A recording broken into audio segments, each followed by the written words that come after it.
네, 여러분 반갑습니다. 2020년 6월 5일 KBO 경기 프리뷰 시작해보도록 하겠습니다. 기아와 두산의 경기입니다. 이민호 선수와 이영하 선수가 양팀의 선발 투수로 등판하는데요. 최근 체인지업의 활약으로 상승세를 타고 있는 이민호 선수와 유난히 볼넷이 많은 이영하 선수입니다. 기아 같은 경우에는 홈에서는 불방망이를 휘두르지만 원정에서는 타격이 약한 모습을 계속해서 보여주는데요. 내일도 그것이 적용될지 여러분이 잘 판단하셔야 될 것입니다. 타격은 회복세를 보이면서 맹타를 휘두른 두산입니다. KT를 상대로 엄청난 득점력을 보여주면서 내일도 타격에 대해 기대를 할 수 있게 한 두산의 방망이지 않나 싶습니다. 이민우만 호투한다면 불펜의 싸움에서는 기아가 유리하다고 보여지고요.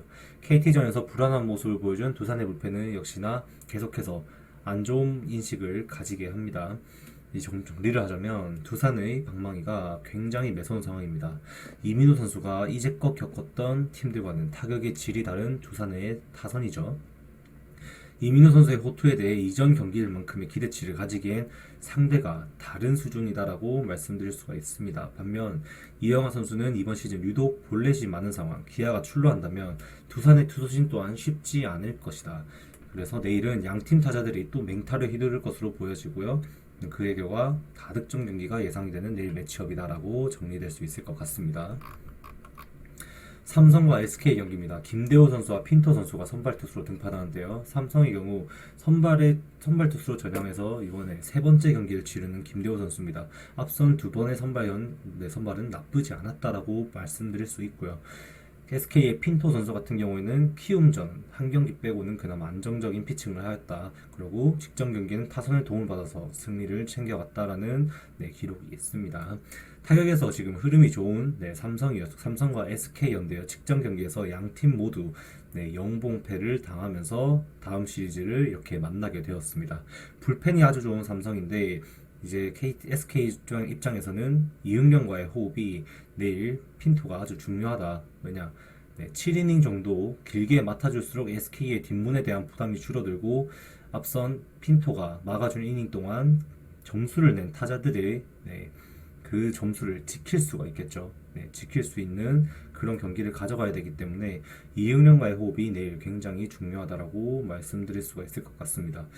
좀 정리해 보자면 타격에서 상승세를 가파르게 타고 올라가다 나란히 영봉패를 당한 두 팀입니다. 타격에서 상승세에 있던 두 팀에는 틀림없지만 핀토가 이응련과의 호흡에서 초반에 흔들렸고 안정세를 찾아가는 모습이 조금 인상적이었다라고 말씀드릴 수가 있어요. 내일도 자신감이 있을 것으로 보이고 9위에서 핀토가 초반에 삼성을 압도한다면 리드를 가져가면서 삼성의 불펜 운영을 그나마 약화시킬 수 있고 어느 정도 위닝 게임의 운영을 할 수 있을 것으로 보여집니다. 이제 물오른 타격의 흐름을 막을 수 있는 것은 SK의 선발인 핀토인 것 같고 결국 SK가 경기를 끌고 갈 것이다 라고 조금 예측이 되고 있습니다. 다음은 SK 대 롯데 경기죠. SK 대 롯데는 김민수 선수와 서준원 선수가 선발 투수로 등판합니다. 이제 선발에서 쿠에바스 선수의 부상 이탈로 구멍이 생긴 KT는 김민수를 선발 투수로서 역할 수행을 하게 합니다. 하지만 그 수행력에 대해서는 의문성이 다분하다. 특히 제구가 안 되는 직구 부분에는 롯데의 방망이가 무겁게 가만히 서 있을 수만 있고 걸어서 나가는 경우가 또 많아질 것이다 라고 좀 예측됩니다. 반면 서준원 선수 같은 경우에는 KT 상대로 시즌 첫 경기에 무실점 완벽투를 했으며 최근 두 경기도 상승세를 타고 있다라는 긍정적인 지표가 나타납니다. 타격은 분명히 살아있는 KT지만 투수가 항상 문제다. 롱런이 불가능한 김민수가 불펜이 약한 KT를 상대로 과연 좋은 선발감이냐 거기에는 의문이 조금 드는 부분입니다. 롯데의 경우 홈에서는 타격이 다르죠. 홈에서는 타격이 다른 롯데인데 그 원정과 타격 지표가 극명하게 차이가 납니다. 그렇다면 서준원을 상대로 KT가 아무런 역할을 하지 못한다면 서준원의 호투에 힘입어 롯데의 필승조가 내일은 등판을 하여서 적은 점수에도 롯데가 승리를 조금 가져갈 수 있지 않을까라고 보여집니다. 정리를 하면 KT는 두산에게 좋은 타격을 보여주었지만 결국 투수력에서 완패를 하고 말았고 롯데는 광주 올 시즌 6연패로 최악의 원정을 보내고 왔다. 홈에서는 다른 타격을 보여주는 롯데, 내일 지금 실질적으로 1선발급 성적을 3경기에서 보여주는 서준원을 내세워 이 승리를 노리고자 하고 있습니다. 서준원은 첫 번째 등판에서 KT를 상대로 무실점 완승을 했으며 그때의 좋은 기억이 있을 뿐만 아니라 최근 두 경기에서도 단 1실점만 하며 좋은 구위를 보여주었습니다. 두산을 상대로 커버한 좋은 피칭, 내일 KT도 나가설 수 있을 것으로 보여지고 서준원이 KT 타선을 막아준다면 롯데도 많은 득점을 하지는 못할 것으로 보여지며 저득점 또는 롯데의 승리가 좀 좋아 보인다라고 말씀드릴 수 있을 것 같습니다. LG 대 키움의 경기죠. 임창규와 최원태 선수가 등판하는데요. 기아전에서 아쉬운 피칭을 했던 임창규 선수고 1경기를 제외하고 모두 호투를 하고 있는 최원태 선수다라고 좀 말씀드릴 수가 있습니다. 타격이 죽었나 했지만 직전 경기 11점의 맹타를 휘두르며 타격이 살아있음을 보여준 LG였고요. 최근 타격감이 최고조며 최근 5경기 타율 최상위권의 키움 타선입니다. 이제 핵심은 임창규 선수의 구위가 빨리 죽는 모습을 보여줬는데 내일도 3회, 4회에 빨리 구위가 죽어서 공이 몰리는 그런 불상사가 또 보여질 것인가가 조금 중요한 포인트가 될 것 같습니다. 키움은 이제 최원태 선수가 6이닝을 막아준다면 김태훈과 조상우가 남은 3이닝을 커버하면서 승리로 갈 수 있는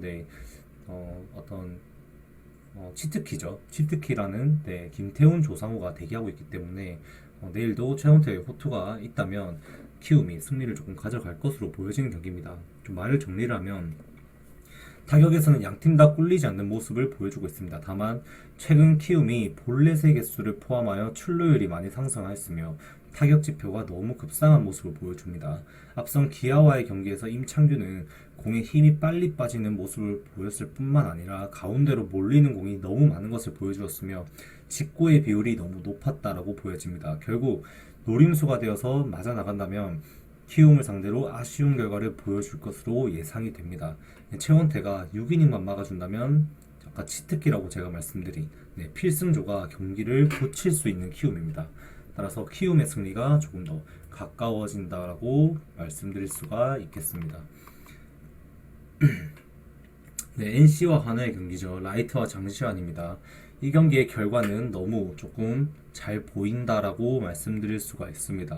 경기 결과는 어차피 NC 쪽으로 많이 기우는 모습이고요. 결국 다득점이냐 저득점이냐가 문제인데요. 1위와 12위의 만남에 이변은 없을 것으로 보이며 하나의 11연패 달성은 이번 시리즈에서는 수입은 면하고 싶어하는 하나입니다. 하지만 쉽지가 않은 매치업입니다. 1위를 상대로 수입을 면한다는 게 최대의 목표로 보이는 조금 아쉬운 상황이죠. 타격에서 매우 매서운 NC인데 하나의 장시환은 그에 비해 너무 쉬워 보입니다. 장시환은 볼넷이 결국 또 문제인데 내일 강타선인 NC의 타선에 부담감을 느낀다면 볼넷이 더 심해질 것으로 느껴지고 결국 승패보단 다득점이냐 저득점이냐가 중요한 부분에서 장시환이 어느 정도 해줄 것인가라는 질문에는 많이 못 해줄 것이다 라고 말씀드리고 싶습니다.